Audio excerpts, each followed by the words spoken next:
કરીએ મોરબીના વાંકાનેરમાં સિંધવદર પાસે પુલ પર ગાબડું પડ્યું। 34 વર્ષ પહેલા નિર્માણ થયેલ પુલ પર ગાબડું માર્ગ અને મકાન વિભાગે ડાયવર્ઝન આપ્યું છે। મોરબીના વાંકાનેરમાં સિંધવદર પાસે પુલ પર ગાબડું પડ્યું।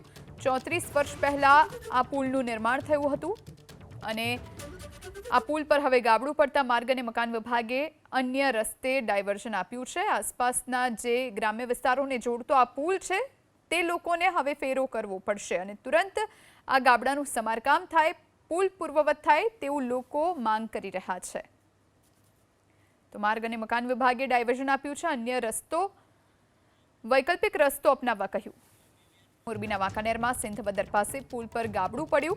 34 વર્ષ પહેલા આ પુલનું નિર્માણ થયું હતું અને આ પુલ પર હવે ગાબડું પડતા માર્ગ અને મકાન વિભાગે અન્ય રસ્તે ડાયવર્ઝન આપ્યું છે। આસપાસના જે ગ્રામ્ય વિસ્તારોને જોડતો આ પુલ છે તે લોકોને હવે ફેરો કરવો પડશે અને તુરંત આ ગાબડાનું સમારકામ થાય, પુલ પૂર્વવત થાય તેવું લોકો માંગ કરી રહ્યા છે।